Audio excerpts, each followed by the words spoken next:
Hello दोस्तों, बहुत बहुत स्वागत करता हूँ। आखिर बार बार इलेक्ट्रॉनिक वोटिंग मशीन पर सवाल क्यों खड़े हो रहे हैं? हमारा चुनाव आयोग बार बार ये जवाब दे रहा है, सरकार बार बार ये जवाब दे रही है कि भाई इससे कोई दिक्कत नहीं है, लेकिन जनता है कि विश्वास कर ही नहीं पा रही है। जनता को आखिर इस सरकार की बात पर भरोसा क्यों नहीं है, विश्वास क्यों नहीं है? दोस्तों, मैं इस वीडियो की शुरुआत एक हेडलाइन से करना चाहता हूँ। इस हेडलाइन को ज़रा आप लोग गौर से देखिए। अमेरिका ने उठाए सवाल, मशीन पर दुनिया भर में बवाल, भारत का वोटिंग सिस्टम कैसे बना भरोसे की मिसाल। ये सवाल खड़े हो रहा है। पूरी दुनिया में लोगों ने मशीन को बायकॉट कर दिया है कि भाई इस पर हमें भरोसा नहीं है, क्योंकि ये हैक हो सकती है, इसमें धांधली हो सकती है, छेड़छाड़ हो सकती है। लेकिन जो हमारा चुनाव आयोग है, हमारी सरकार है, वो इस मशीन से चिपके हुए हैं, वो इसे छोड़ना ही नहीं चाहते।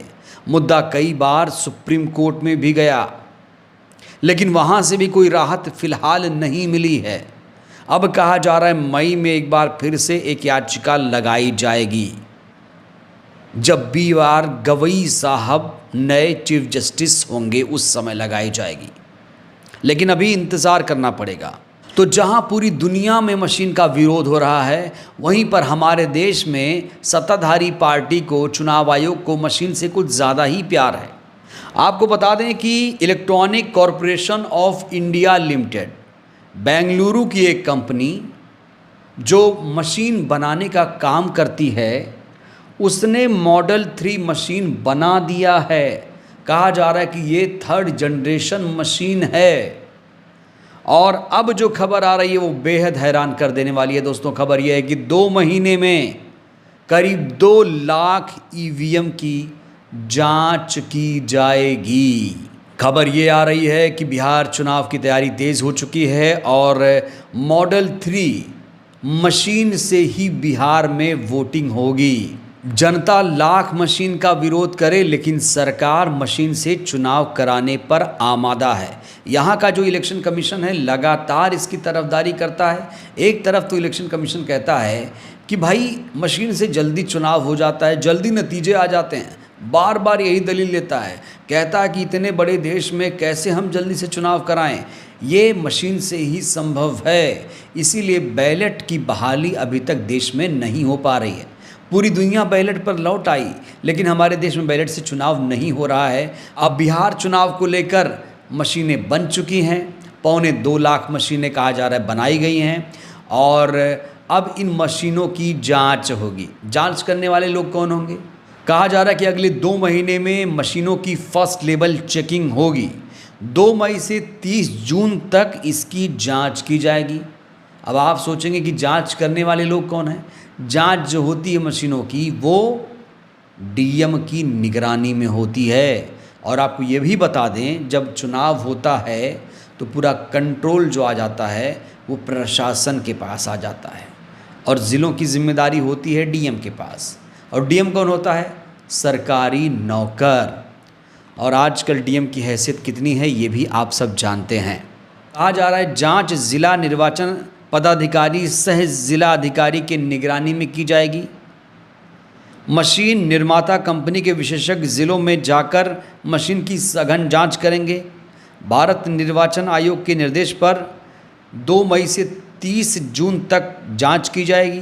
जानकारी के अनुसार बिहार को चुनाव आयोग से बिहार चुनाव को लेकर 22,000 बैलेट यूनिट मिली है, 16,000 कंट्रोल यूनिट मिली है, 17,000 वीवीपैट मशीनें मिली हैं, और राज्य में पहले से ही 1,52,000 बैलेट यूनिट थे, 1,09,000 कंट्रोल यूनिट और 1,19,000 वीवीपैट मशीनें पहले से ही बिहार में उपलब्ध थीं।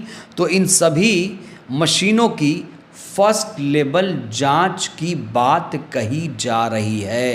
देखिए, चुनाव से पहले मशीनों की जांच एक औपचारिक प्रक्रिया है, और कहा जा रहा है कि जब मशीनों की जांच होती है तो तमाम जो पार्टियां होती हैं उनके पदाधिकारियों को भी बुलाया जाता है। यहाँ जो फर्स्ट लेवल चेकिंग होती है उस पर भी सवाल खड़े हो रहे हैं। कहा जा रहा है कि प्रशासनिक अधिकारियों को सरकार मैनेज कर लेती है और चुनाव इस तरह से अपने पक्ष में कर लेती है। देखिए, जो मशीन है उसको लेकर कई बार कहा गया है इसे हैक किया जा सकता है, इसमें धांधली हो सकती है। एलन मस्क को आप लोग जानते होंगे। एलन मस्क जो दुनिया के सबसे बड़े टेक्नोक्रेट हैं, साइंटिस्ट्स के बीच वो रहते हैं, जब वो इसे नकार चुके हैं तो हमारे देश में इससे चुनाव क्यों हो रहा है, देश की जनता ये जानना चाहती है। दोस्तों, ये जो खबर मैं आपको दिखा रहा हूँ, टीवी मीडिया आपको ये खबर नहीं दिखाएगा।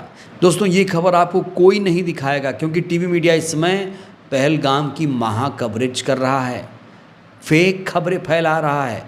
और इस तरफ सरकार ने बिहार चुनाव की तैयारी शुरू कर दी है। याद है आपको, जब पहलगाम हमला हुआ था तो मोदी जी को जम्मू कश्मीर जाना चाहिए था, लेकिन वो चुनाव प्रचार करने चले गए बिहार में। तो सरकार चुनाव तैयारी भी कर रही है। याद रखिएगा, कुछ भी हो जाए सरकार अपनी चुनावी तैयारी जारी रखेगी। और इसीलिए नई नई जो मशीनें बनी हैं, मॉडल 3 मशीनें, इन्हें बिहार पहुंचाया जा रहा है। और एक बात और आपको बता दूं कि जो बेंगलुरु कंपनी है जो मशीनों का निर्माण करती है, उसमें कई लोग सत्ताधारी पार्टी के लोग ही घुसे हुए हैं, वही मशीनों का निर्माण करवाते हैं। ऐसी भी खबरें हैं दोस्तों। तो सिस्टम में सरकार के लोग ही बैठे हैं। मशीन पर तो पहले ही लोगों को भरोसा नहीं था। अब जिस तरीके से सरकार ने पूरी व्यवस्था पर कंट्रोल किया है, उससे जनता में कहीं ना कहीं एक अविश्वास पैदा हुआ है। हम नहीं कह सकते कि सरकार धांधली करती है, कैसे करती है, हम नहीं कह सकते, लेकिन ये तो सच है कि जो मशीन है उस पर लोगों को भरोसा नहीं है। दुनिया के बड़े बड़े देशों ने इसे नकारा है, एलन मस्क जैसे लोगों ने भी इसे नकारा है। ये इकलौता ऐसा देश है जहां इसकी हिमायत की जा रही है। अब बड़ा सवाल ये है कि जब जनता को इस पर भरोसा नहीं है तो फिर सरकार इससे चुनाव क्यों करवाती है। याद करिए, 2009 में जब भारतीय जनता पार्टी की सरकार थी तो वो भी इस मशीन का विरोध करती थी, लेकिन आज जब सत्ता में है तो वो इसकी हिमायती बन गई है। वैसे मशीन कांग्रेस पार्टी लेकर आई थी, उसका मज़ा अगली सरकार ले रही है। कौन इसे बैन कराएगा। लेकिन अब जो है पूरा देश, बहुत सारी पार्टियां इसके खिलाफ खड़ी हो गई हैं। अब लोगों को लगने लगा है कि मशीन में धोखा हो रहा है, हमारा वोट कहीं और जा रहा है, हम इस सरकार को नहीं चुनते हैं, लेकिन ये सरकार बार बार आ जाती है। बड़ा सवाल, कैसे हटेगी मशीन, कौन हटाएगा मशीन, ये एक बहुत बड़ा सवाल है। क्योंकि जब भी मशीन का मुद्दा उठता है, आयोग कहता है सबूत लाओ, सबूत दिखाओ। सरकार के लोग जवाब देते हैं कि हम लोग भी हारते हैं, तो हम लोग कैसे हारते हैं। फिर विपक्ष वाले जवाब देते हैं कि कुछ सीटें मैनेज हो जाती हैं। सारी सीटें सत्ताधारी पार्टी नहीं जीतती है, जिससे लोगों को नेचुरल लगे, ये एक दलील दी जा रही है। बहरहाल इस वीडियो में इतना ही। अब 2.25 लाख मशीनों की जांच होगी, देखते हैं कितने निष्पक्ष तरीके से जांच होगी, कितने निष्पक्ष तरीके से बिहार का चुनाव हो पाएगा। आपको क्या लगता है, प्रतिक्रिया दीजिएगा। बहुत बहुत धन्यवाद।